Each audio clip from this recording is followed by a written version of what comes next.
अस्सलामुअलैकुम। Welcome to Urdu designer tutorials.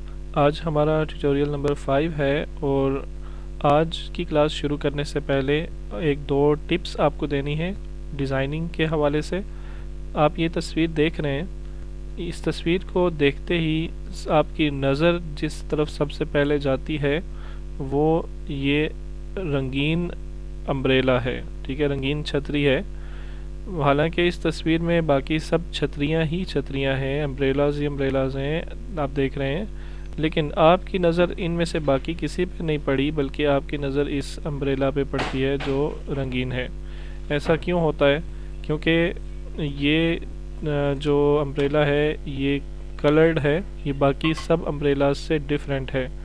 इसको कहते हैं डिज़ाइन प्रिंसिपल्स में कंट्रास्ट। ये कंट्रास्ट में है, हाईली डिफरेंट है। तो आप जिस चीज़ को अपने डिज़ाइन में वाज़े करना चाहते हैं, आप ये चाहते हैं कि लोगों की नज़र सबसे पहले उस पे जाके पड़े, तो आप उसको कंट्रास्ट में रखेंगे, मतलब कलर में डिफरेंट रखेंगे। अब ये कंट्रास्ट, इसकी एक और मिसाल आप देख लें। ये इसकी एक और मिसाल है। ठीक है, इसमें भी बाकी सारे सारे एप्पल्स हैं, लेकिन हमारी नज़र सबसे पहले रेड एप्पल पे जा रही है क्योंकि वही डिफरेंट चीज़ है बीच में।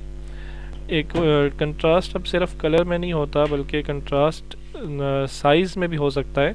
ये आप देखें, ये सर्कल्स हैं सब, लेकिन इसमें आप देख रहे हैं कि जो दरमियान वाला सर्कल है वो एक तो कलर में भी डिफरेंट है, दूसरा साइज़ में भी डिफरेंट है। साइज़ बाकी सारे एक जैसे हैं, ये साइज़ में छोटा है, तो इसलिए इसकी तरफ हमारी नज़र सबसे पहले जाती है।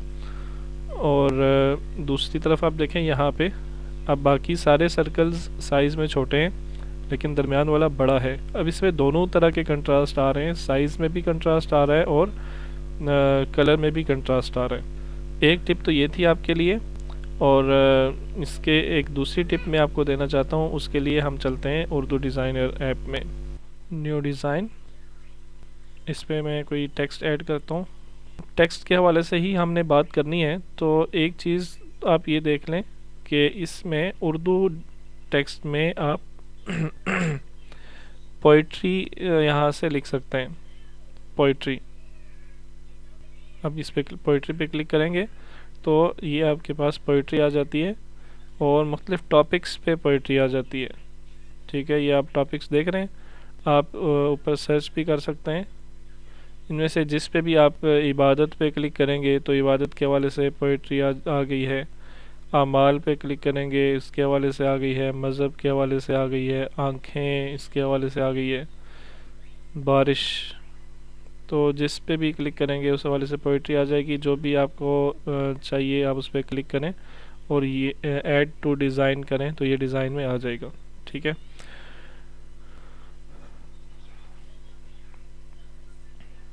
इसका फ़ॉन्ट चेंज करने का आपको पता है, फ़ॉन्ट चेंज कर सकते हैं। और इसको सेंटर अलाइन का आपको ये है ना, ये साइड पे है पोइट्री का, आपको पता है दोनों लाइनें बिल्कुल बराबर होती हैं। तो ये तो सेंटर में हो गया, अभी दोनों लाइनें बराबर नहीं है। अगर इन दोनों लाइनों को बराबर करना हो तो आप ये वाली ऑप्शन सेलेक्ट कर सकते हैं, दोनों लाइनें बराबर हो गई हैं। ठीक है, अच्छा, अब अगर मैं एक तस्वीर लेके आता हूँ, बल्कि ऐसा करते हैं, वो जो टिप आपको देनी थी पहले उस पर बात कर लेते हैं। बैकग्राउंड का कलर मैं चेंज कर रहा हूँ। ये जो पेज है ना, पेज का कलर मैं चेंज कर रहा हूँ और पेज का कलर मैं रखता हूँ, कलर स्वेचेस में से इजी हो जाएगा, ये कलर रख लेता हूँ। तो अब आप देखें कि बैकग्राउंड का कलर क्या है, डार्क है, और इसके ऊपर जो टेक्स्ट हमने लिखा हुआ है ये भी डार्क है। तो जो डिज़ाइन प्रिंसिपल है, हमने देखा था कि ये इसमें कंट्रास्ट होना चाहिए। जब तक इसमें कंट्रास्ट नहीं होगा ये विजिबल नहीं होगा। ठीक है, तो इसको हमने लाइट कलर देना है। ये जो टेक्स्ट है ना, टेक्स्ट को लाइट कलर देना है। अब देखें, अब ये बिल्कुल वाज़े पढ़ा जा रहा है। ठीक है, अच्छा, कुछ दोस्तों ने अपने पहले ये जो दूसरा टास्क दिया था उसमें एक और गलती की थी। एक तो ये गलती की थी कि बैकग्राउंड के कलर से उनका टेक्स्ट मिक्स हो रहा था, सही पढ़ा नहीं जा रहा था। तो डिज़ाइन का ये डिज़ाइन में ये चीज़ लाजमी देखनी पड़ती है कि हमारा डिज़ाइन क्लियरली पढ़ा जाए, विजिबल हो, और देखने वाले बंदा जिनके लिए हम डिज़ाइन बना रहे हैं उनको वो डिज़ाइन देखने में कोई मुश्किल पेश ना आए। ठीक है, तो अब देखें ये बिल्कुल वाज़े पढ़ा जा रहा है। अगर आपने इसका ऐड करना है स्ट्रोक, ठीक है, इसकी आउटलाइन ऐड करनी है, तो इसमें भी आपको कंट्रास्ट लाजमी देना होगा। अगर जो इनसाइड कलर है वो लाइट है तो जो स्ट्रोक है यानी जो आउटलाइन है वो डार्क होनी चाहिए, और अगर इनसाइड कलर जो है वो डार्क है तो जो स्ट्रोक है वो लाइट होना चाहिए। मिसाल के तौर पे अभी ये टेक्स्ट वाइट कलर का है ना, तो इस पे मैं अगर येलो स्ट्रोक दे देता हूँ तो ये देखें मिक्स हो रहा है आपस में, सही नज़र नहीं आ रहा। कोई भी लाइट स्ट्रोक देता हूँ तो वो सही नज़र नहीं आएगा, बल्कि ये तो अंदर से चेंज हो रहा है। इसके स्ट्रोक का कलर चेंज करते हैं।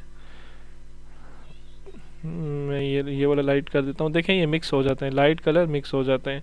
जितना आप डार्क कलर रखेंगे, ये देखें मैंने डार्क कलर रखा तो अब ये क्लियर है। डार्क कलर में रेड कर देते हैं, ब्लैक कर देते हैं। तो जितना ज़्यादा डिफरेंस होगा, जितना ज़्यादा कंट्रास्ट होगा, उतना ही ये कलर विजिबल, ये जो हमारा ऑब्जेक्ट है वो विजिबल नज़र आएगा। ठीक है, ये दूसरी टिप थी जो आपको देनी थी। अगर टेक्स्ट जो है हमारा डार्क है, मिसाल के तौर पे टेक्स्ट को मैं ब्लैक कर देता हूँ, तो इसका स्ट्रोक जो है वो आपने अब डार्क नहीं रखना। ब्लैक ब्लैक इनसाइड है और डार्क रेड जो है वो आप आउटसाइड कर दें, ये मुनासिब नहीं है। अगर इनसाइड डार्क है तो आपने इसका जो आउटलाइन है वो लाइट रखना है। आप देखें मैंने आउटसाइड लाइट रखी तो अब ये बिल्कुल क्लियर नज़र आ रहा है। ठीक है, तो इस चीज़ का आपने ख्याल रखना है। ये दो डिज़ाइन प्रिंसिपल्स हैं जो अगर आप ख़ुद इस ऐप को सीखेंगे तो आपको समझ नहीं आएंगे, क्योंकि ये ऐप आपको ख़ुद नहीं बताती। तो कोर्स करने का ये फ़ायदा होता है कि इस तरह की टिप्स आपको मिलती रहती हैं। अब हम चलते हैं जो टेक्स्ट के हवाले से ही कुछ मज़ीद फ़ीचर्स की तरफ। इस टेक्स्ट में एक और टेक्स्ट लिखता हूँ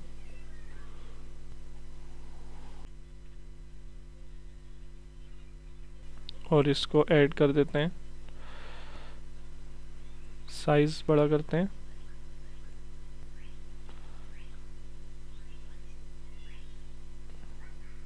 अच्छा, इसको मूव करने के लिए ना आप ये वाला कॉर्नर आप देख रहे हैं, इस पे एरो का निशान बना हुआ है, तो इससे इसका साइज़ बड़ा हो रहा है।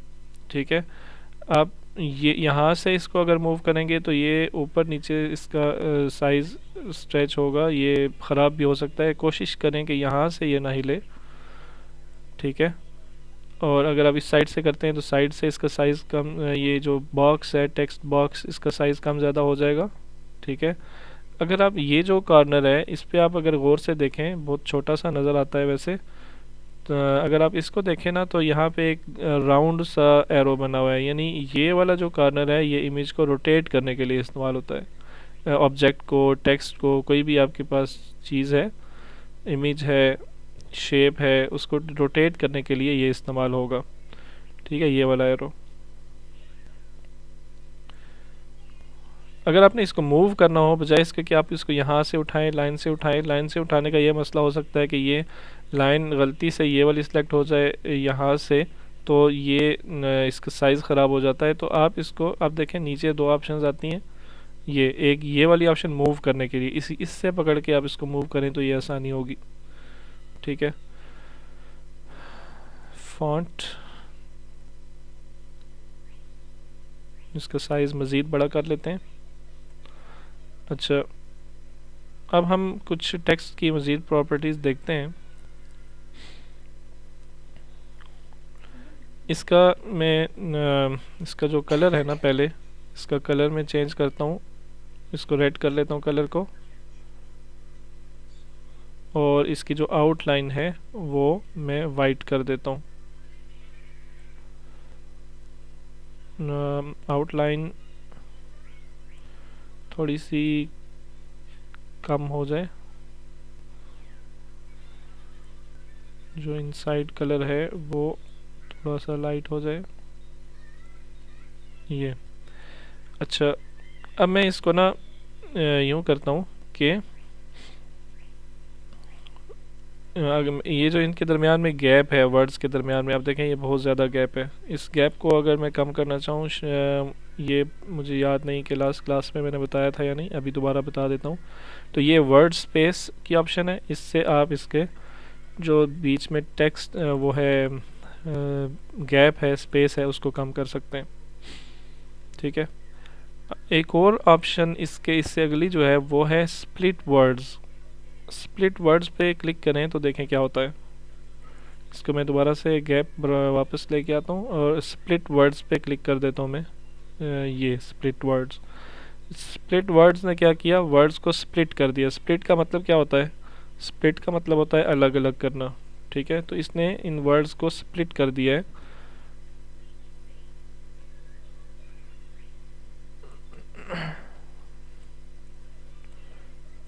मैं इस ये अब हर एक लफ्ज़ जो है ना वो अलग हो गया। अब इन लफ्ज़ों को आप अपनी मर्ज़ी से उठा के आप आगे पीछे कर सकते हैं।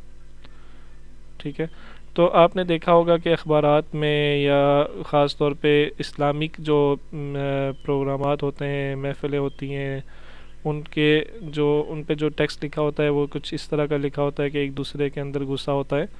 तो अब वो आप इस तरह लिख सकते हैं, लेकिन इससे भी अगर ये सही ना लिखा जाए, मिसाल के तौर पे अब मैं इसमें ज़ा भी अलग करना चाह रहा हूँ, काफ अलिफ अलग करना चाह रहा हूँ, ज़ाद ये अलग करना चाह रहा हूँ, तो मैं क्या करूँगा कि ये एक वर्ड आपने लिखा, ठीक है, फिर आप इसको इसका डुप्लिकेट बना लेंगे। ठीक है, डुप्लिकेट बना के इसको आप करेंगे एडिट,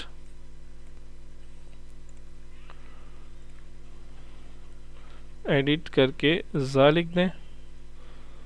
अब डुप्लिकेट बनाने का क्या फ़ायदा होता है? डुप्लिकेट बनाने का ये फ़ायदा होता है कि सेम सेटिंग में बिल्कुल आपके पास एक नया टेक्स्ट आ जाता है, सेम सेटिंग में। मतलब अगर आपने क्या ये अब अलग से लिखना है तो आप यहाँ पे जाएंगे, ऐड टेक्स्ट पे जाएंगे, क्या फिर लिखेंगे, फिर उसका साइज़, उसका कलर, उसका स्ट्रोक, ये इसको मैच करेंगे। तो इससे बेहतर है कि आप इससे बेहतर है कि आप जिस चीज़ इस जैसा एक और टेक्स्ट लाना चाह रहे हैं तो इसका डुप्लीकेट बना लें और उसको एडिट कर लें, तो ये इजी काम होता है। मैं इसको एडिट कर लेता हूँ। ठीक है, ये हो गया। अच्छा, अब मुझे एक और चाहिए, काफ अलिफ,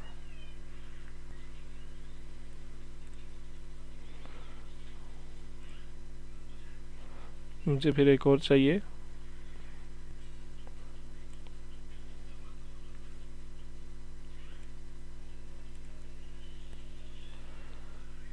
ठीक है, अब ये इसको इन सारे टेक्स्ट को मैं अपनी मर्ज़ी से अरेंज कर सकता हूँ। ठीक है, कुछ और जो साथ अलक़ाबात लगे होते हैं वो अगर आपने लगाने हों तो वो भी लगा सकते हैं। इसको मैं डिलीट कर देता हूँ।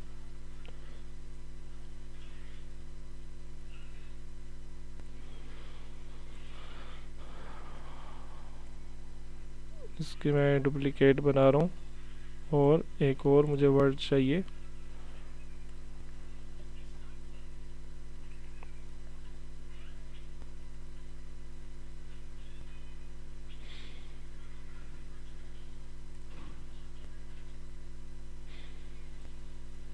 अच्छा, अब इसको थोड़ा सा छोटा करके मैं इसका कलर चेंज कर देता हूँ। तो ये वाइट कर देते हैं इसको और इसका स्ट्रोक ख़त्म कर देते हैं, स्ट्रोक रिमूव।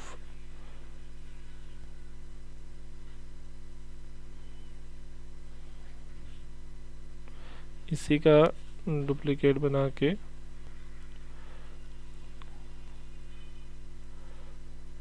एडिट, और यहाँ पे हम लिख देते हैं। वैसे तो अपने नाम के साथ इस तरह की चीज़ें अच्छी नहीं लगती, लेकिन ये सिर्फ मैं आपको समझाने के लिए बता रहा हूँ। तो ये देखें, मैंने वही गलती की, इसको मैं मूव करना चाह रहा था लेकिन इसका साइज़ ख़राब हो गया। तो इसको मूव हम करेंगे यहाँ से, ये।